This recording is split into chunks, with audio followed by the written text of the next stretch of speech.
One of the Facebook ads bought by the Russians to influence the 2016 presidential campaign. Our senior media and politics reporter Dylan Byers has exclusive reporting on this. Dylan, tell our viewers what you're learning from your sources.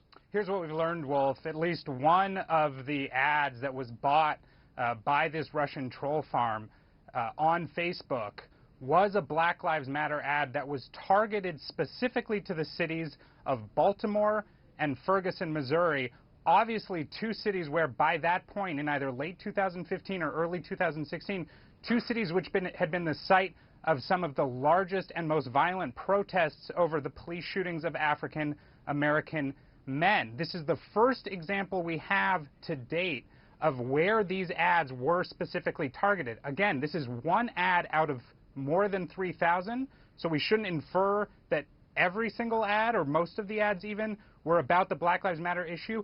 But what it tells us is that the Russians who bought these ads were sophisticated enough to understand that targeting a Black Lives Matter ad to the communities of Baltimore and Ferguson would help sow political discord, which we believe was one of the motives here with these ad buys. I want to get into that a little bit more, Dylan. This ad, the Russians actually thought that by using this ad in this platform and targeting these people in Ferguson, Missouri and Baltimore, that it would have a positive, from their perspective, impact the meddling in the election?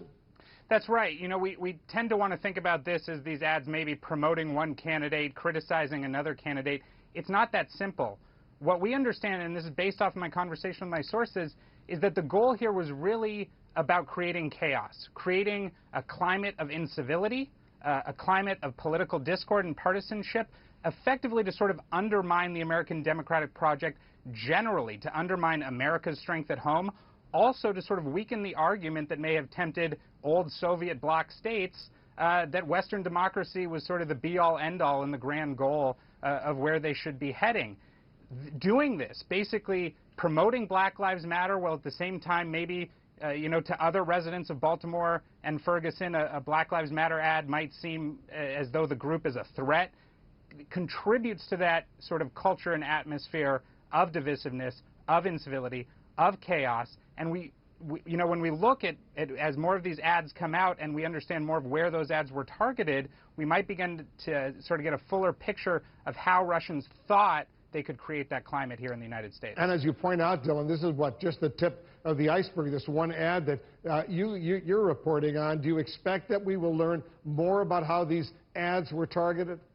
I do, but, Wolf, the way I expect that will happen is through leaks like these. I do not anticipate that Facebook is going to want to leak these ads. They haven't even given the ads over to the House and Senate Intelligence Committees yet, which is something that they promised they would do last week. Once Congress has its hands on those ads, they might want to review them before releasing any of the ads themselves. So it's one of these things, as we see so often in Washington, where it's sort of a drip, drip, drip, and we get more details as the days goes on. Why won't they release the ads publicly? I mean, they were public information before. Why not release them?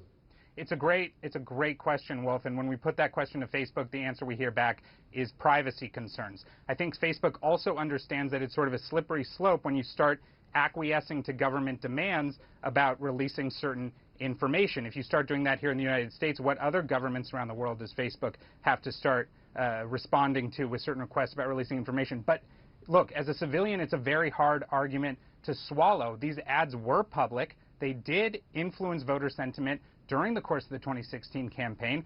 Obviously, they were meant to sort of throw our political system into turmoil.